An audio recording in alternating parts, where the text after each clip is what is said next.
Obviously, because of COVID, there's a lot more acceptance of the ability to do work remotely.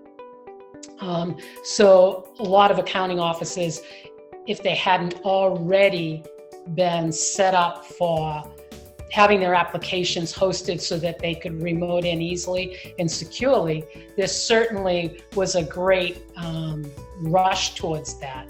You know, we got them set up on a hosted, fully managed servers, not just hosted applications. We're going to be out of our offices for a while.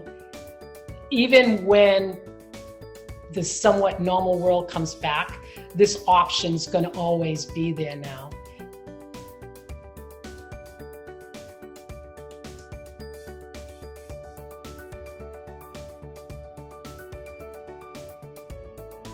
We are right at the intersection of where everything comes into the GL, and we see where it works and when it doesn't work. And it's not 100% yet.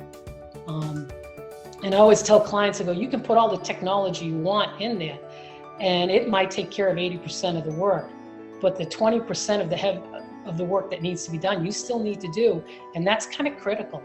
And that's where you can get your value added.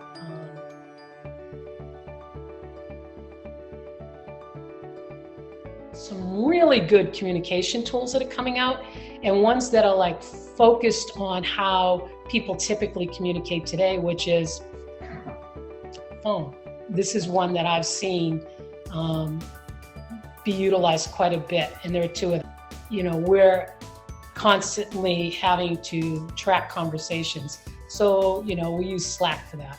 It's kind of ubiquitous. Right now, it's working great, and all the integrations we can do with it. Another thing that has cropped up is we're always having a hard time getting documentation or information from clients. So why don't you use a texting tracking software so that you can request something that way? And there's a company that does that. And we've been playing with them for about 1.5 years now, and they've really done very well. And it's called Lisio. Methodologies, I think, are just going to get enhanced. Debits are debits and credits are credits, and accounting gets done. And, you know, that's not where the money's made, and the debits and the credits. And the money's made in the relationship that you have with the client. So how do you keep that relationship going?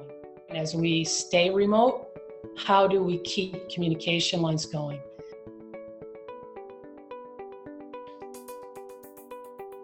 What can we do with outsourcing? Well, first of all, you pay a flat rate.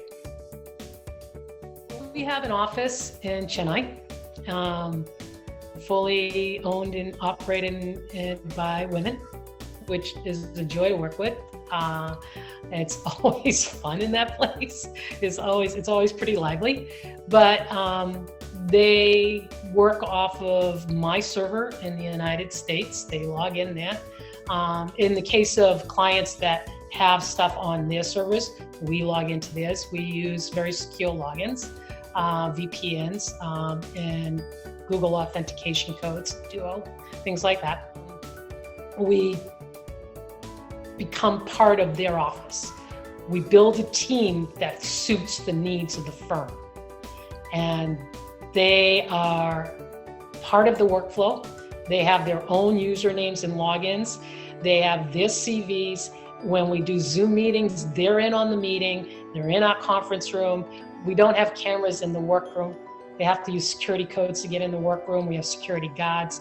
So, I mean, it's a separate room, but the same person, you're working with the same person and the same team, and we're building that team for you.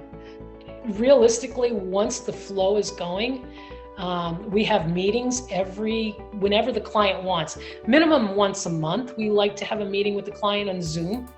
But for some of them, it's weekly. It just depends on the size of the client and the size of the team that they have. So the work gets done overnight, and it's there the next morning.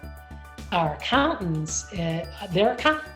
They're university graduates with accounting degrees. They're chartered accountants or they're CA interns. In many cases, some of these ladies have been doing, tax returns and accounting and bookkeeping for U.S. entities since 2003.